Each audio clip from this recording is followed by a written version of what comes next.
Nigeria's Federal Capital Territory Minister Nyesom Wike has stirred up fresh controversy with his latest statement about government spending priorities, and this is causing quite a stir across the nation. The former Rivers State governor made it clear that the administration cannot channel all available funds into paying salaries and allowances when there are critical infrastructure needs like road construction and vehicle procurement that must be addressed.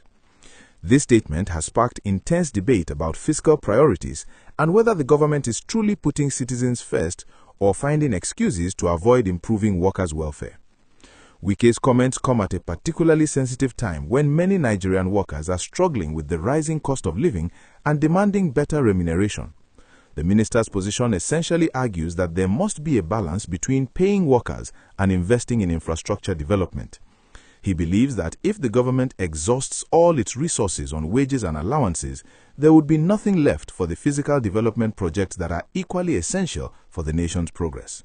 This perspective, while pragmatic to some, sounds like a bitter pill to swallow for countless civil servants who feel they are already underpaid and overworked. The timing of this statement is crucial because Nigeria is currently grappling with severe economic challenges.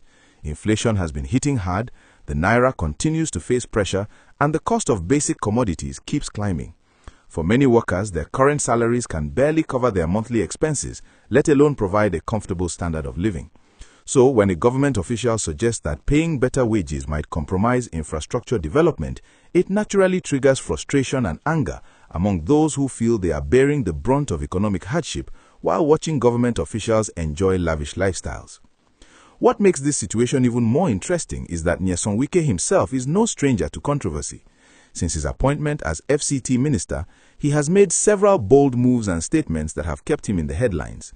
His approach to governance in Abuja has been characterized by what some describe as an iron fist, with aggressive demolition exercises and firm stances on various issues.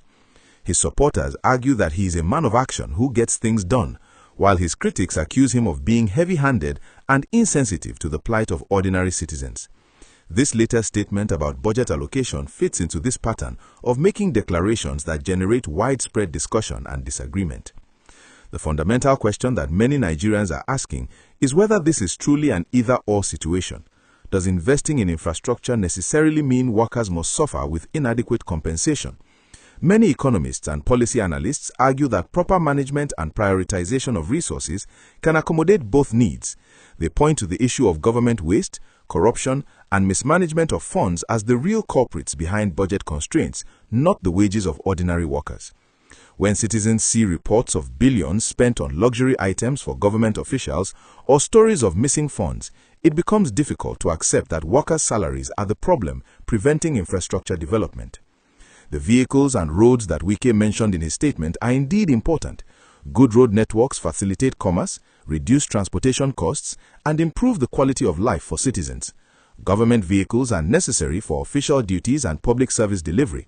However, critics argue that the real issue is not about choosing between paying workers and building infrastructure, but rather about eliminating corruption, reducing the cost of governance, and ensuring that available resources are used efficiently and transparently. If you are enjoying this discussion and finding it informative, please take a moment to like this video and subscribe to the channel so you never miss important updates like this. Another angle to this story is the broader context of Nigeria's budgetary allocations.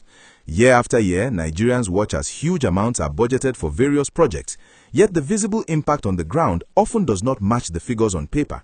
Roads that were supposedly constructed deteriorate within months, vehicles purchased at inflated prices, and projects abandoned halfway through completion. This track record makes it difficult for citizens to trust that any money saved from not increasing workers' salaries will actually be put to good use for genuine infrastructure development. Workers' unions and labor organizations have already begun responding to Wike's statement, with many expressing disappointment and preparing to push back against what they see as an attempt to justify poor remuneration. They argue that Nigerian workers deserve living wages that reflect the current economic realities, not excuses about why they cannot be paid adequately. These groups point out that when government officials want to increase their own allowances or acquire new perks, there never seems to be any discussion about how it might affect road construction or vehicle procurement. The conversation also touches on the larger issue of priorities in Nigerian governance. Many citizens wonder why there is always money available for certain things like foreign trips, expensive ceremonies, and numerous allowances for political office holders. But when it comes to improving the welfare of ordinary workers or providing basic amenities, suddenly resources become scarce. This perceived double standard fuels cynicism and erodes trust in government pronouncements about fiscal constraints.